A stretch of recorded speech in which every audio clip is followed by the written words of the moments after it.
I've been reflecting a lot recently, mostly because Balloon Tree's just turned 12 years old, which as a milestone's a pretty good opportunity to look back on some of the things I've learned. One of them is this thing called Sophisticated Intuition. Back when I started, I just had winging it, flying by the seat of my pants.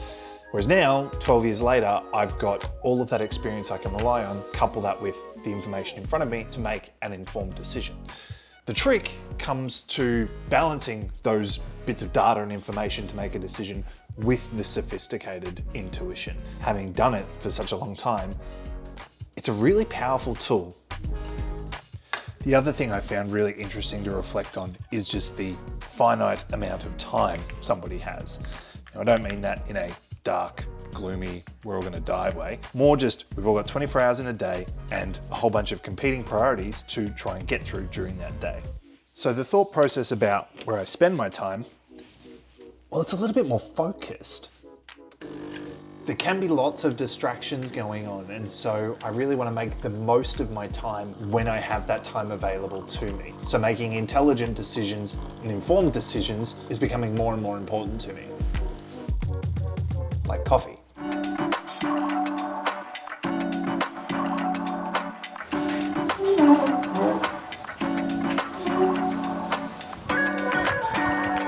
You shouldn't be there.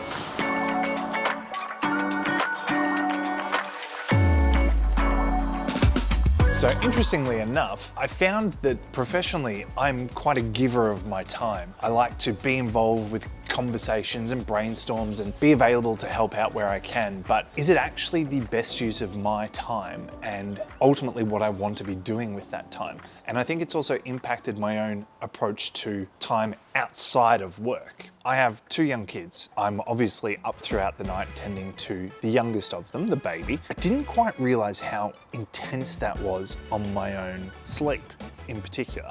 So the last month or so I've been sleep tracking. And what I found really interesting was that in the last 6 months, I am in bed for 8 hours and 54 minutes on average a night, but I get 5 hours and 46 minutes of sleep a night. That's not much. That's not much at all. What that was doing to my own productivity and my own understanding of time, it was really challenging and confronting to see. So I've started making some adjustments. Obviously, I'm going to bed earlier. Obviously, I'm going to try and sleep longer. So what's happened in the last month, that's now gone up to 6 hours and 26 minutes a night. That might not seem like much, 45 minutes extra, but it's doing wonders. The day I slept for almost 8 hours, I felt like I'd drank all the coffee in the world. I was supercharged. It was that good. Hey, buddy. So why am I telling you all of this? Well, I'm telling you because it seems really obvious. And sometimes the signals that the most obvious thing we tend to overlook. Nah, it's obvious, so I should keep looking and searching. But what I found is that intuition's right. If I'm not sleeping, I should get more sleep. And the impact it's had has been extraordinary. Sometimes you've really got to get out of your own way and just say, this is important to me. I've got to make this work. It's why I haven't been posting as many YouTube videos lately, or I haven't been playing Legend of Zelda, because I need to prioritize these things in order to get everything else sorted out and back on track. Hey Parker. Hello. Can you say hi to the camera?